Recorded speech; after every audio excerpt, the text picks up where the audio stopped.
It's 3 a.m. You're finally asleep, warm, comfortable, at peace. And your brain, the same brain that cannot remember where you put your keys, what you walked into this room to get, or a single word anyone said in that meeting yesterday, gently taps you on the shoulder and goes, "Hey, psst, you up? Remember 2014? That time you waved back at someone who was actually waving at the person behind you?" And there it is, instantly, in perfect 4K, with director's commentary. So now you're lying in the dark, a functioning adult with a job and a bank account, making the exact face you'd make biting into a lemon, quietly whispering, "sorry," to a room with absolutely nobody in it. So here's the question. Nobody died, nobody's mad. The other person forgot it before they even reached the door. So why does your brain lovingly archive this one clip and cue it up at the worst possible moment for the next 10 years? To answer that, you have to accept something a little insulting. Your brain does not think you live in the modern world. It genuinely believes you live in a small tribe, tens of thousands of years ago. And back there, this exact feeling was keeping you alive. Here's the deal. For almost all of human history, you didn't survive as a lone hero. You survived as part of a group, a band of maybe 150 people. Anthropologist Robin Dunbar is famous for that number. Inside the group, food, warmth, protection, a real shot at having kids. Outside the group, alone, surrounded by predators with no backup, you were basically a snack with legs. So being liked wasn't a bonus. Your reputation was, very literally, life support.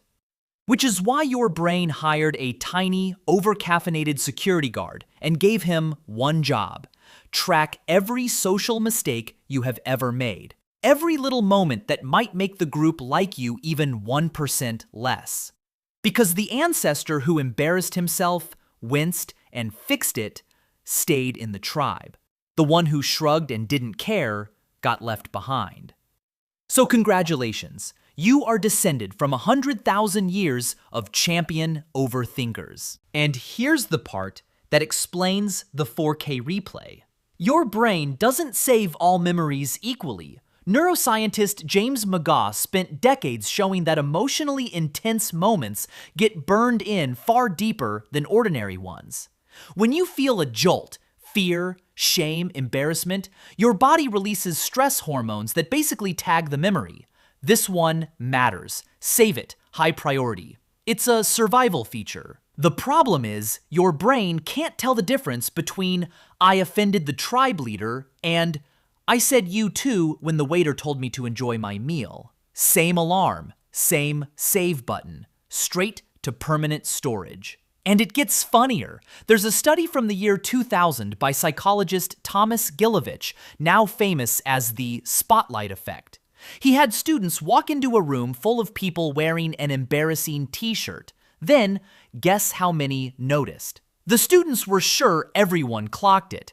In reality, barely half did, and most forgot within minutes. The audience you're so terrified of is barely paying attention. They're too busy replaying their own cringe moments. So let's line it up. Then versus now. Number 1, the consequence. Then, a public embarrassment could genuinely cost you your place in the group. Now, it costs you nothing. The barista has already forgotten, but your brain is still running the old software, and the old software says this is a 5-alarm emergency. Number 2, the audience.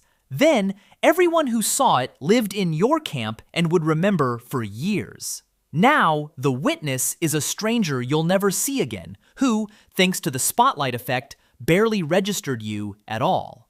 Number 3, the replay. Then, mentally rewinding a social mistake was useful. It stopped you repeating something dangerous.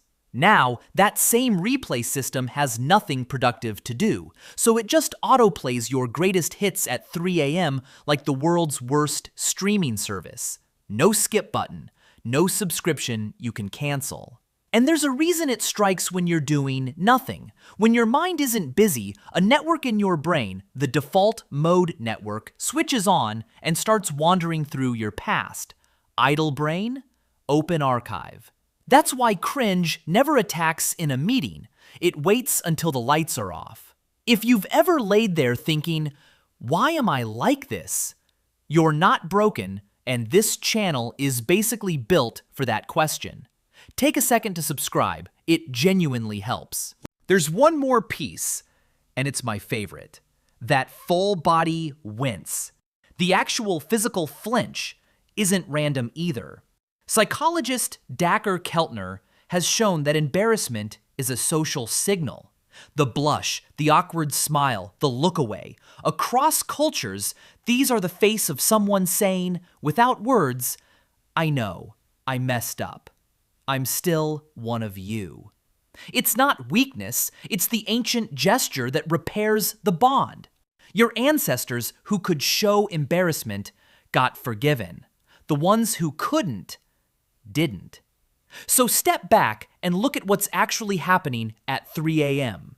Your brain is not attacking you. It's protecting a version of you that lived in a world where being liked meant being alive. It saved that memory because it cared. It replays it because deep down, in its ancient logic, it is still trying to keep you safe and keep you loved. The catch is just that it's guarding you against a danger that no longer exists. Nobody is going to exile you because you called your teacher mom in 3rd grade. That cringe you feel isn't a flaw in you.